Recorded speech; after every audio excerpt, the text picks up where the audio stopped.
During a single replacement reaction, an atom of one element will replace or displace the ion of a similar element that is found in a compound. Hi, and welcome to the Learning Zone. This is Mr. B. In this video, I will explain how to write and identify single replacement reactions. There are two types of single replacement reactions. In one case, a metallic element will react with a compound. In the second case, a non-metallic element will react with a compound.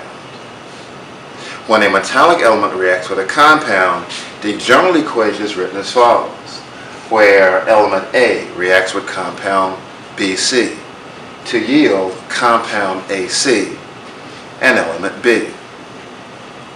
When a non-metallic element reacts with a compound, the general equation is typically written as follows, where compound AB reacts with element C to produce compound AC and element B. To determine whether or not a single replacement reaction is spontaneous, we should always consult the activity series, where on the activity series the metallic elements are written on the left side and the non-metallic elements are written on the right side. Elements written closer to the top of the activity series are more reactive than the elements written near the bottom.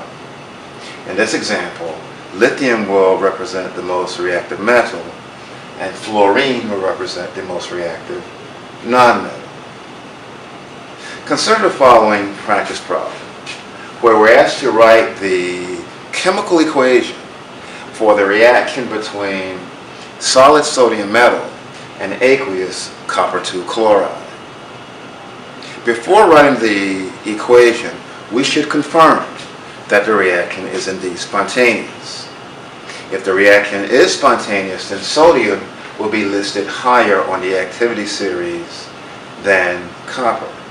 Remember, when comparing elements using the activity series, the two elements that appear on the same side or in the same column of the activity series are the ones to compare in the equation. Since sodium and copper are both metals, they appear on the left side of the activity series. And indeed, sodium is listed higher than copper on the table.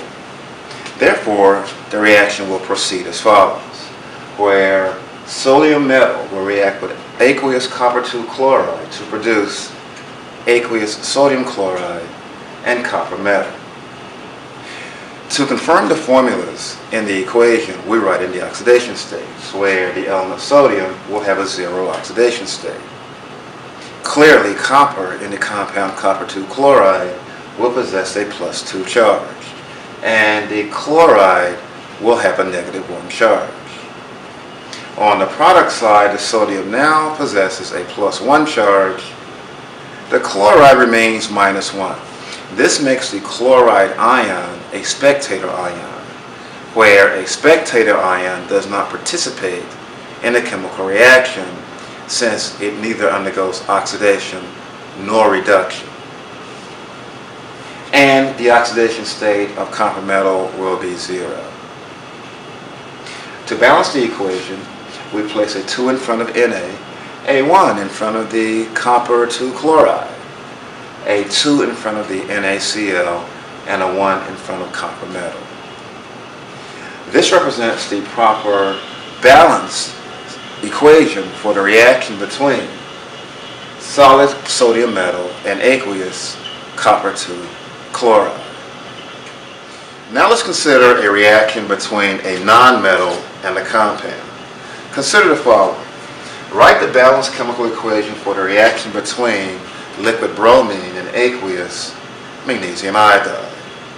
Let's return to the activity series to ensure that this reaction is indeed spontaneous. Clearly on the activity series, the element bromine is listed higher than the element iodide.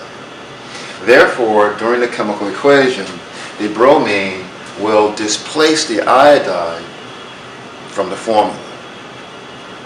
This will yield the following, where aqueous magnesium iodide reacts with liquid bromine to produce aqueous magnesium bromide and solid iodide. Since the equation is already balanced, the coefficients in front of each species will be a 1. To confirm the formulas, we may write in the oxidation states, where Mg will be +2, iodide -1, Br2 on the reactant side is a 0. Mg is still a +2, which makes Mg the spectator ion. The bromide will be a -1, and the iodine will be 0. This represents the proper balanced chemical equation for the reaction between aqueous magnesium iodide and liquid bromine.